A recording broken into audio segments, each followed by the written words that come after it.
Hi అండి. Welcome to our channel రుచిల సంగమం. ఈ రోజు మన రెసిపీ వచ్చేసి ఆలు మేతి కర్రీ రెసిపీ చూపించబోతున్నానండి. సూపర్‌గా ఉంటుంది. రైస్, చపాతీ, రోటీ దేంట్లోకైనా అద్దిరిపోతుంది. అలాగే ప్రిపేర్ చేసుకోవడం కూడా చాలా ఈజీ. జస్ట్ 5 మినిట్స్‌లో చేసేసుకోవచ్చు.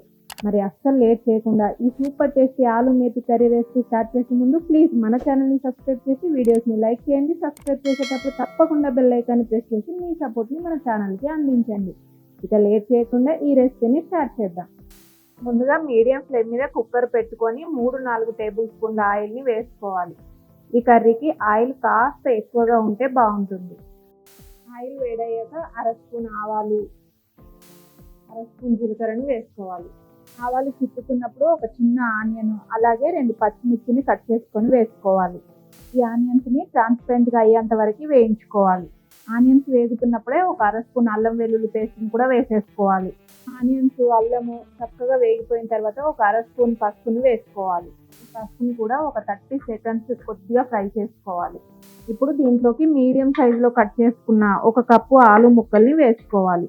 ఈ ఆలుని ఒక 2-3 మినిట్స్ ఇలా ఆయిల్లో వేయించుకోవాలి. ఆలు కొద్దిగా వేగిన తర్వాత ఒక చిన్న టమాటో, అలాగే 1 కప్పు తరిగిన మెంతిని వేసుకోవాలి. నేను 1 కప్పు ఆలు ముక్కలకి 1 కప్పు మెంతి ఆకును వేసానండి. కావాలంటే 1 కప్పున్నర వరకు కూడా వేసుకోవచ్చు. ఈ టమాటో, మెంతి, ఆలుని ఒక అర నిమిషం పాటు ఇలా కలుపుతూ వేయించుకోవాలి. ఇప్పుడు దీంట్లోకి మన టేస్ట్కి తగినట్లుగా కారాన్ని వేసుకోవాలి. ఆల్రెడీ ముందు 2 పచ్చిమిర్చి వేసాను కదా, సో ఇప్పుడు కారాన్ని కొద్దిగా అడ్జస్ట్ చేసుకొని టేస్ట్కి తగినట్లుగా వేసుకోవాలి. చివరగా టేస్ట్కి తగినట్లుగా సాల్ట్ని వేసుకోవాలి. అలాగే సన్నగా తరిగిన కొత్తిమీరను కూడా వేసుకోవాలి. అంతా బాగా కలిపిన తర్వాత దీంట్లోకి కొద్దిగా ఈ ముక్కలు మునిగేంత వరకు వాటర్ని వేసుకోవాలి. మనకు కావాల్సిన లిక్విడ్ కన్సిస్టెన్సీని బట్టి వాటర్ని యాడ్ చేసుకోవాలి.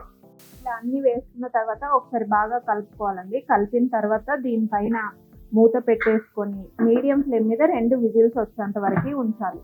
2 విజిల్స్ వస్తే సరిపోతుందండి. మనం విజిల్స్ ఎక్కువ ఇచ్చినట్లయితే ఆలు మెత్తగా అయిపోతుంది, అప్పుడు టేస్ట్ అంతగా బాగుండదు. 2 విజిల్స్ వస్తే సరిపోతుంది. 2 విజిల్స్ వచ్చిన తర్వాత కుక్కర్ పక్కకు తీసుకొని ప్రెషర్ మొత్తం పోయిన తర్వాత మూత తీసుకోవాలి. అప్పుడు కర్రీ పర్ఫెక్ట్గా రెడీ అవుతుంది. చూడండి, ప్రెషర్ మొత్తం పోయింది, మూత తీసేసుకోవాలి. మనకు కర్రీ చక్కగా రెడీ అయిపోయిందండి. చెప్పాను కదా, 2 విజిల్స్ ఇచ్చామంటే ఆలు మెత్తగా అవ్వకుండా పర్ఫెక్ట్గా ఉడికిపోతుంది. గ్రేవీ కన్సిస్టెన్సీ కూడా ఇలా ఉంటేనే బాగుంటుందండి. మరి ఇంతకన్నా పల్చగా అయినా కూడా బాగుండదు. చూడండి, నేను ఆలు ముక్క కూడా చూపిస్తాను. పర్ఫెక్ట్గా ఉడికిపోయి ఉంటుంది. చూడండి ఎంత సాఫ్ట్గా ఉడికిపోయిందో. చాలా ఈజీ ప్రాసెస్లో ఈ కర్రీని చేసేసుకోవచ్చు అండి. జస్ట్ అన్నీ కట్ చేసుకున్నామంటే 5 మినిట్స్లో కర్రీ రెడీ అయిపోతుంది. మనకు మార్నింగ్ టైంలో ఎంత హడావిడిగా ఉన్నా సరే ఈజీగా ప్రిపేర్ చేసుకోవచ్చు. టేస్ట్ కూడా చాలా బాగుంటుందండి. మీరు తప్పకుండా ట్రై చేసి చూడండి, మీకు కూడా బాగా నచ్చుతుంది. మీరు ట్రై చేసిన తర్వాత దీని టేస్ట్ మీకు ఎలా అనిపించిందో కామెంట్ సెక్షన్లో షేర్ చేయడం మాత్రం అస్సలు మర్చిపోకండి.